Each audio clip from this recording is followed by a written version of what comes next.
ವರ್ಷ ಕೃಷ್ಣ ಜನ್ಮಾಷ್ಟಮಿ ಆಗಸ್ಟ್ 16ರಂದು ಬಂದಿದೆ.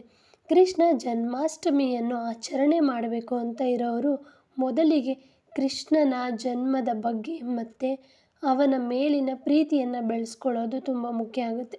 ಅವನ ಭಕ್ತಿಯನ್ನು ಮಾಡಬೇಕು ಅಂತ ಅಂದ್ಕೊಳ್ಳೋರು ಪಾಪಗಳನ್ನು ಕಳ್ಕೋಬೇಕು.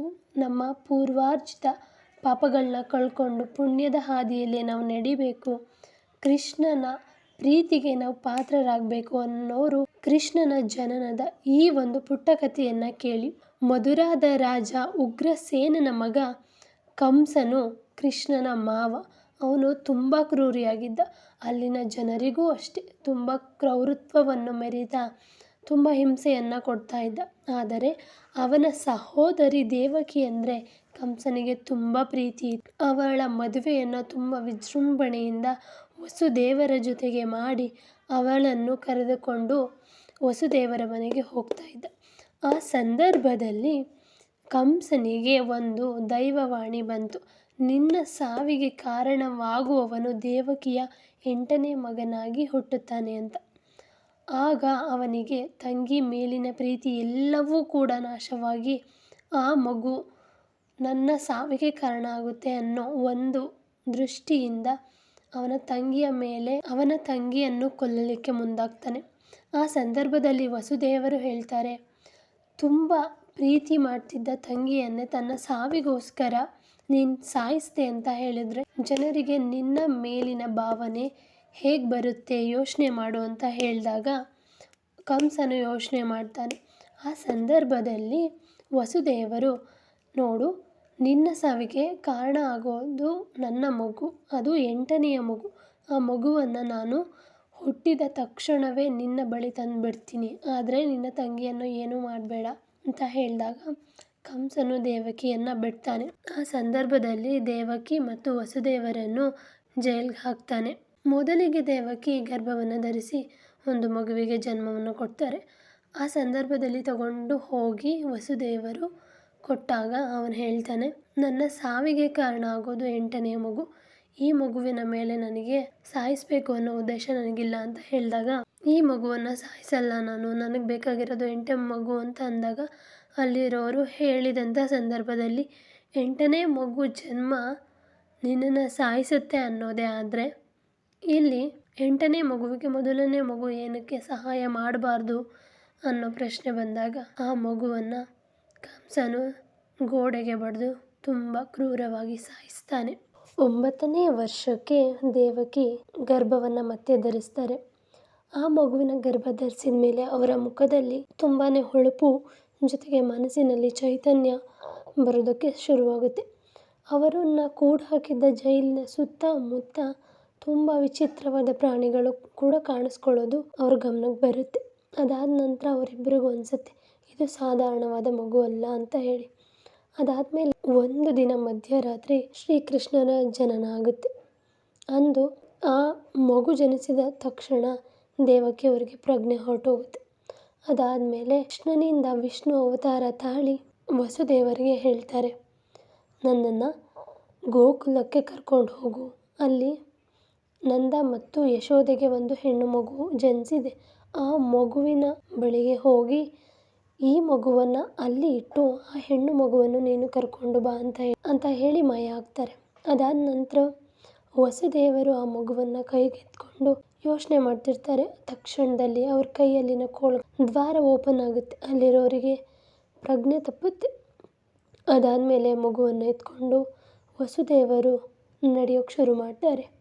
ಅವತ್ತು ವಿಪರೀತ ಮಳೆ, ಅದರಿಂದ ಯಮುನಾ ನದಿ ತುಂಬಿ ಹರಿತಾ ಇರ್ತಾಳೆ. ಹೇಗೆ ಈ ಯಮುನಾ ನದಿಯನ್ನು ದಾಟೋದು ಅಂತ ಯೋಚನೆ ಮಾಡಿಕೊಂಡು ಮುಂದೆ ಸಾಗ್ತಿದ್ದಾಗೆ ಶ್ರೀಕೃಷ್ಣರ ಕಾಲಿಗೆ ಯಮುನಾ ನದಿ ಟಚ್ ಆಗಿದ ತಕ್ಷಣ ಆ ನದಿಯು ಸೀಳ್ಬಿಟ್ಬಿಡುತ್ತೆ. ಅದಾದಮೇಲೆ ಹಿಂದೆ ಶೇಷನಾಗ ಮಗುವಿಗೆ ಮಳೆ ಬೀಳಬಾರ್ದು ಅನ್ನೋ ಕಾರಣಕ್ಕೆ ತನ್ನ ಹೆಡೆಯನ್ನು ಬಿಚ್ಚಿ ರಕ್ಷಣೆ ಮಾಡೋಕ್ಕೆ ಶುರುವಾಗುತ್ತೆ. ಇಲ್ಲಿ ಗೋಕುಲಕ್ಕೆ ಬಂದ ತಕ್ಷಣ ಯಶೋದೆ ಮತ್ತು ನಂದ ಮಹಾರಾಜರು ಪ್ರಜ್ಞೆ ಇಲ್ಲದೆ ಬಿದ್ದು ಹೋಗಿರ್ತಾರೆ. ಅಲ್ಲಿ ಆ ಹೆಣ್ಣು ಮಗುವನ್ನು ಎತ್ಕೊಂಡು ಶ್ರೀಕೃಷ್ಣನನ್ನು ಅಲ್ಲಿ ಇಟ್ಟು ಮತ್ತೆ ವಸುದೇವರು ವಾಪಸ್ ಬರ್ತಾರೆ.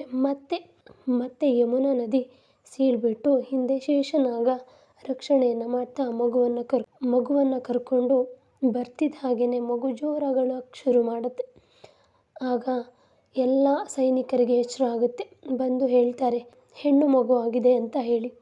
ಹೆಣ್ಣು ಮಗು ಅಂತ ಕಂಸನಿಗೆ ತಿಳಿಯುತ್ತೆ. ಹೆಣ್ಣು ಮಗು ಆದ್ರೇನು, 8ನೇ ಮಗು ನನ್ನ ಸಾವಿಗೆ ಕಾರಣ ಆಗುತ್ತೆ ಅಂತ ಹೇಳಿದ್ದಾರೆ ಅಂತ ಹೇಳಿ ಆ ಮಗುವನ್ನು ಗೋಡೆ ಬಡಿಯೋದಕ್ಕೆ ಕೈ ಎತ್ತಿದ ತಕ್ಷಣ ಆ ಮಗು ಜಾರು ಹೋಗಿ 8 ಕೈಗಳಿರೋ ಅಂಥ ಒಂದು ದೇವಿಯ ಅವತಾರವನ್ನು ತಾಳಿ ಹೇಳ್ತಾರೆ, ಈ ಒಂದು ಚಿಕ್ಕ ಹೆಣ್ಣು ಮಗುವಿನ ಮೇಲೆ ನಿನ್ನ ದರ್ಪವನ್ನು ತೋರೋದಕ್ಕೆ ನೀನು ಬಂದೆ ಅಲ್ವಾ? ನಿನ್ನ ಸಾವು ಈಗಾಗಲೇ ಜನಿಸಿದೆ. ಅದು ನಿನ್ನ ರಾಜ್ಯದಲ್ಲೇ ಬೆಳೀತಾ ಇದೆ. ಅದು ತಾನಾಗೇ ಒಂದು ದಿನ ನಿನ್ನನ್ನು ಹುಡುಕೊಂಡು ಬರುತ್ತೆ, ಬಂದು ನಿನ್ನನ್ನು ವಧೆ ಮಾಡುತ್ತೆ ಅಂತ ಹೇಳಿ ಮಾಯ ಆಗುತ್ತೆ. ಅದು ವಿಷ್ಣುವಿನ ಒಂದು ಅಂಶ. ಇಲ್ಲಿ ಈ ಕಡೆ ನಂದ ಮಹಾರಾಜರು ಮತ್ತು ಯಶೋದೆಗೆ ಎಚ್ಚರ ಆಗುತ್ತೆ. ಎಚ್ಚರ ಆಗಿದ ತಕ್ಷಣ ಶ್ರೀಕೃಷ್ಣನ ರೂಪವನ್ನು ನೋಡಿ ಅವ್ರಿಗೆ ತುಂಬ ಖುಷಿಯಾಗುತ್ತೆ. ಅದಾದಮೇಲೆ ಅವರು ಕೈಗೆತ್ಕೊಂಡು ಮುದ್ದಾಡಿ ತದನಂತರದಲ್ಲಿ ಶ್ರೀಕೃಷ್ಣ ಗೋಕುಲದಲ್ಲಿ ಬೆಳೆಯೋಕ್ಕೆ ಶುರು ಮಾಡ್ತಾರೆ. ಈ ಕಡೆ ಕಂಸ, ರಾಕ್ಷಸರು ಎಲ್ಲರನ್ನು ಕರೆಸಿ ಆ ಮಗುವನ್ನು ಹುಡುಕ್ಲಿಕ್ಕೆ ಶುರು ಮಾಡ್ತಾನೆ ಟೆನ್ಷನಲ್ಲಿ. ಆ ಕಡೆ ಶ್ರೀಕೃಷ್ಣ ಗೋಕುಲದಲ್ಲಿ ಬೆಳೆಯೋಕ್ಕೆ ಶುರು ಮಾಡ್ತಾನೆ. ಇದು ಶ್ರೀಕೃಷ್ಣನ ಜನ್ಮಕಥೆ. ಈಗ ಕೃಷ್ಣನ ಜನ್ಮದ ಬಗ್ಗೆ ತಿಳ್ಕೊಂಡ್ಮೇಲೆ ನಿಮಗೆ ಕೃಷ್ಣನ ಮೇಲೆ ನಿಜವಾಗ್ಲೂ ಪ್ರೀತಿ ಮತ್ತು ಭಕ್ತಿ ಬಂದಾಗ ಮಾತ್ರ ಕೃಷ್ಣ ಜನ್ಮಾಷ್ಟಮಿಯನ್ನು ಆಚರಿಸಿದ ಫಲ ನಿಮಗೆ ಸಿಗೋದು. ಕೃಷ್ಣ ಜನ್ಮಾಷ್ಟಮಿ ಈ ವರ್ಷ ಆಗಸ್ಟ್ 16 ಅಂದರೆ ಶನಿವಾರ ಬಂದಿದೆ. ಅವತ್ತು ಬೆಳಗ್ಗೆ ಮುಂಜಾನೆ ಸೂರ್ಯೋದಯಕ್ಕೂ ಮುಂಚೆ 2 ತಾಸು ಬೇಗನೆ ಎದ್ದು ಸಾಧ್ಯವಾದರೆ ಅವತ್ತು 3 ಬಾರಿ ಸ್ನಾನವನ್ನು ಮಾಡಲಿಕ್ಕೆ ಟ್ರೈ ಮಾಡಿ. ಆಗಲ್ಲ ಅಂತ ಹೇಳೋರು 1 ಟೈಮ್ ಮಾಡಿದ್ರೂ ಏನು ಪರವಾಗಿಲ್ಲ, 1 ಟೈಮ್ ಮಾಡಿದ್ರೂ ಕೂಡ ಒಳ್ಳೆಯದು. ಆದರೆ ಬ್ರಾಹ್ಮಿ ಮುಹೂರ್ತದಲ್ಲಿ ಎದ್ದು ಕೃಷ್ಣನ ಸ್ಮರಣೆಯನ್ನೇ ಮಾಡುತ್ತಾ ಆ ದಿನವನ್ನು ಪ್ರಾರಂಭ ಮಾಡಿ. ಅದಾದಮೇಲೆ ಮೊದಲು ಕೃಷ್ಣನ ಬಳಿ ಸಂಕಲ್ಪವನ್ನು ಮಾಡಿಕೊಳ್ಳಿ. ಕೃಷ್ಣ, ಇವತ್ತು ನಿನ್ನ ಪ್ರೀತಿಗಾಗಿ ನಾನು ಕೃಷ್ಣಾಷ್ಟಮಿ ಅಥವಾ ಕೃಷ್ಣ ಜನ್ಮಾಷ್ಟಮಿ ವ್ರತವನ್ನು ನಾನು ಮಾಡ್ತಾಯಿದ್ದೀನಿ. ನಿನ್ನ ಸಂಪೂರ್ಣ ಪ್ರೀತಿ ಬೇಕು ಅನ್ನೋ ಸಂಕಲ್ಪದ ಮೂಲಕ ಎದ್ದು ಸ್ನಾನವನ್ನು ಮಾಡಿ ಕೃಷ್ಣನಿಗೆ ಅಲಂಕಾರ, ಅಭಿಷೇಕ, ನೈವೇದ್ಯವನ್ನು ಮಾಡಿ ಪೂಜೆಯನ್ನು ಮಾಡಿ. ತದನಂತರದಲ್ಲಿ ಅವತ್ತು ಬಹು ಮುಖ್ಯವಾಗಿ ನೀವು ಉಪವಾಸವನ್ನು ಮಾಡೋದು ಒಳ್ಳೆಯದು. ಸಾಧ್ಯವಾದವರು ನಿರ್ಜಲ ಉಪವಾಸವನ್ನು ಮಾಡಿ. ಅದಾದಮೇಲೆ ಕೃಷ್ಣನ ಕೀರ್ತನೆಗಳು ಅಥವಾ ಕೃಷ್ಣನ ದೇವಸ್ಥಾನಕ್ಕೆ ಹೋಗಿ ಅಲ್ಲಿ ನಡೆಯುವಂಥ ಭಜನೆಗಳು ಅಥವಾ ಪುಸ್ತಕಗಳನ್ನು ಓದಿ. ಅವತ್ತು ನೀವು ಉಪವಾಸವನ್ನು ಮಾಡೋದ್ರಿಂದ 18,000 ಏಕಾದಶಿಯನ್ನು ಮಾಡಿದ ಫಲ ನಿಮಗೆ ದೊರಕುತ್ತೆ. ಅದಾದಮೇಲೆ ಭಗವದ್ಗೀತೆ, ನಾಮಜಪ ಇವೆಲ್ಲವನ್ನು ಮಾಡಿ. ಯಾರು ಇನ್ನೂ ಭಗವದ್ಗೀತೆಯನ್ನು ಓದಲಿಕ್ಕೆ ಶುರು ಮಾಡಿಲ್ಲ ಅಥವಾ ನಾಮಜಪವನ್ನು ಮಾಡಲಿಕ್ಕೆ ಶುರು ಮಾಡಿಲ್ಲ ಅಂಥವರು ಆ ದಿನದಂದು ಮಾಡೋದ್ರಿಂದ ತುಂಬ ಒಳ್ಳೆಯದು. ಅದಾದಮೇಲೆ ಯಾವುದಾದ್ರೂ ನಿಮ್ಮ ಪಕ್ಕದಲ್ಲೇ ಇರುವಂಥ ಇಸ್ಕಾನ್ ಟೆಂಪಲ್ಗಳಿಗೆ ಹೋಗಿ ಅಲ್ಲಿ ಪೂಜೆಯನ್ನು ಮಾಡಿಕೊಂಡು ಬನ್ನಿ. ಅದಾದಮೇಲೆ ಅವತ್ತು ಕೃಷ್ಣಾಷ್ಟಮಿಯ ದಿನ ದಾನ ಧರ್ಮವನ್ನು ಮಾಡೋದು ತುಂಬ ಒಳ್ಳೆಯದು. ನಿಮಗೆ ಸಾಧ್ಯವಾದರೆ ಭಗವದ್ಗೀತೆಯನ್ನು ಅಥವಾ ಯಾವುದಾದರೂ ದೇವಸ್ಥಾನಕ್ಕೆ ನಿಮ್ಮ ಕೈಲಾದಂಥ ಪ್ರಸಾದಕ್ಕೆ ಸಹಾಯಧನವನ್ನು ಕೂಡ ಮಾಡಿ. ಭಗವಂತನ ಪ್ರೀತಿಗೆ ತನು ಮನ ಧನದ ಮೂಲಕ ನಿಮ್ಮ ಭಕ್ತಿಯನ್ನು ಸಮರ್ಪಣೆ ಮಾಡಿಕೊಳ್ಳಿ.